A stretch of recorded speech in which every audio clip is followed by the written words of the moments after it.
Hello, in today's video I will be talking about the 4 8-track tapes that were released by the band U2.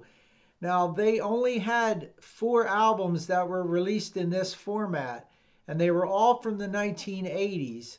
In fact, they were not sold in stores. You could only get them through the record clubs.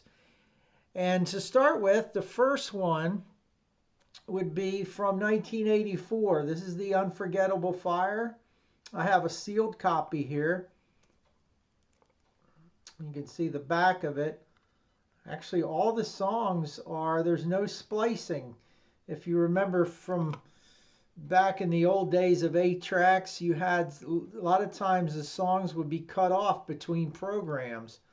And you'd have one song on one program and then the second half of it on the next. And this is one of these albums where it does not have that.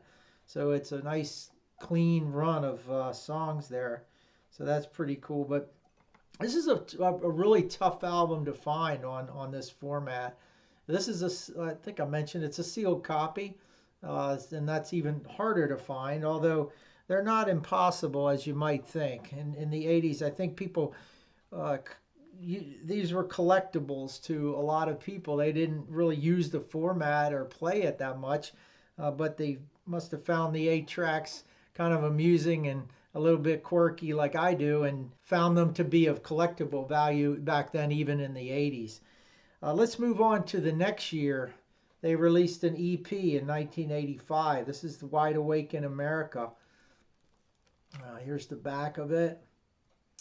Now this has a little splicing going on. You'll see a sort of Homecoming at the beginning, and then the second part of it is on side 2. And it does it again because they repeat it. It's such a short album that they had to repeat the songs on the other 2 tracks. Well, the third program and the 4th program.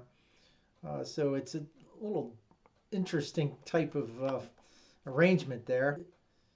You can see right here the end label of the tape. Okay, so Wide Awake in America, an EP released in 1985. Moving on to probably their most famous album of the 80s, The Joshua Tree. Came out in 1987. This is a sealed copy as well. Tracks on the back, you do have a little bit of bleed over where one track goes into the next program. But they got all the songs on here, I believe. Now sometimes you'll see that the songs will be in a little different order on the 8 track than they were on the album or the cassette or the CD by that point. Notice too how the font has changed. It's a very standard type of black font, and they used this for pretty much all the albums from 1986, 87 for sure on up. It's almost like they started mailing it in and not got real clever with the logos and so forth like that. It was, or they were just keeping it very simple toward the end of 8-track production. Okay, and then finally, released in 1988, you got Rattle and Hum.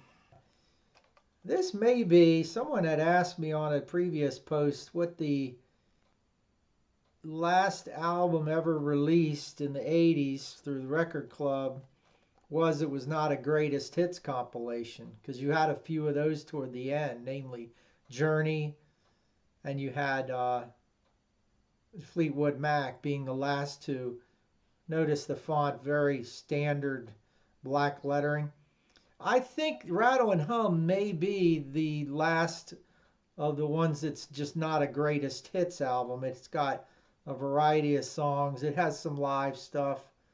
But it has some different things from other albums. So perhaps it was this album. I believe it came out in October of 1988, if I'm not mistaken.